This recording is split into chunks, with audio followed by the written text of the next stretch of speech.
What's good, family? Welcome back. You checked in with Ameer and Naseer.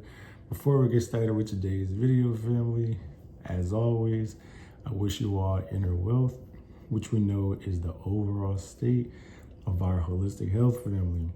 So today's video, family, is a really short video. I'm just going to talk with you all about my journey to graduate school and why I chose to study functional medicine as opposed to conventional medicine. So before I get into my why, the graduate school program I'm in, I'm studying functional medicine and my concentration is in integrative and functional nutrition. So moving forward now, I'll go into why I chose functional medicine as opposed to conventional medicine.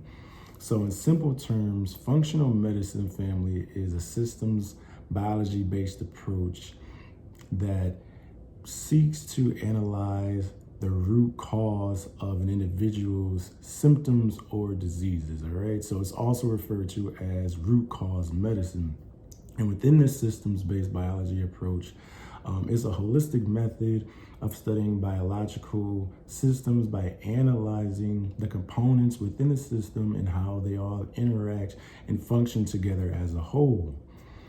Conventional medicine, on the other hand, it is a healthcare model that treats diseases and symptoms through the use of drugs, radiation, and surgery. It's also referred to as an acute care model of healthcare. So that is the primary difference between functional medicine and conventional medicine. I specifically chose to study functional medicine because it aligns with a salutogenesis approach to health and wellness, and salutogenesis is a concept within health and wellness that focuses on health creation, health promotion, and healing, as opposed to conventional medicine, which focuses on disease prevalence, otherwise referred to as pathogenesis in healthcare. Something that is worth pointing out is that according to the National Institute of Health, most medical school students receive less than 20 hours of nutrition education. Why do I bring this up? SAD, also referred to as the Standard American Diet, is linked to many non-communicable chronic diseases. So it is essential and it's imperative that medical schools incorporate more nutrition science education to their curriculum, because there's a direct correlation between nutrition and the many cases within the healthcare system that are attributable to chronic disease development. And so again, where functional medicine focuses on health creation, health promotion, and healing, you have conventional medicine, which focuses on disease prevalence. And then lastly, family, I want to emphasize that functional medicine is also patient-centered, whereas conventional medicine is provider-centered. The difference between these two is within functional medicine, because it's patient-centered, this model seeks to analyze the human being, right? The patient as a human being, as a whole person and individual, and their overall state of wellness and well-being, whereas in conventional medicine, which aligns with a provider-centered approach, this approach is not necessarily concerned with the patient or client's, values and expectations, their lived experiences, and taking into consideration all aspects of their, health, and all aspects of their environment that may contribute to their health. So for example, provider-centered approach within conventional medicine, and may not consider social determinants of health and its role in the patient's current disease or symptoms. For example, there's scientific studies that show a direct correlation between adverse childhood experiences and the development of chronic diseases later on in adulthood. This is, proven, and this has been written in literature in several scientific publications. Additionally, the provider-centered approach may not consider also a person's living conditions or working conditions.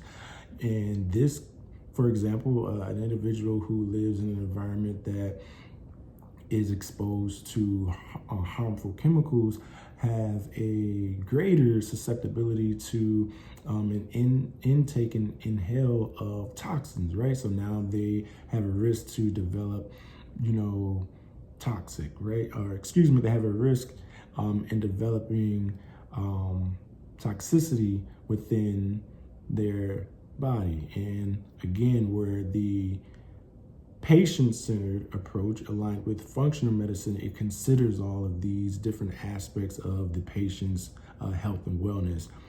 Again, as stated earlier, a systems-based biology approach. So looking at the person as a whole, taking into consideration their past experiences, current experiences, how they can heal, and their health goals in the near future and long term as well. When we think about longevity, and essentially the functional medicine model truly seeks to understand the root cause of an individual's diseases or symptoms, whereas conventional medicine is not necessarily concerned with the root cause. It's more so concerned with an acute care model, which is to simply treat a person, but this is a Band-Aid approach. So you may treat a person, symptoms may subside, but the underlying root cause of this person's health condition is still present.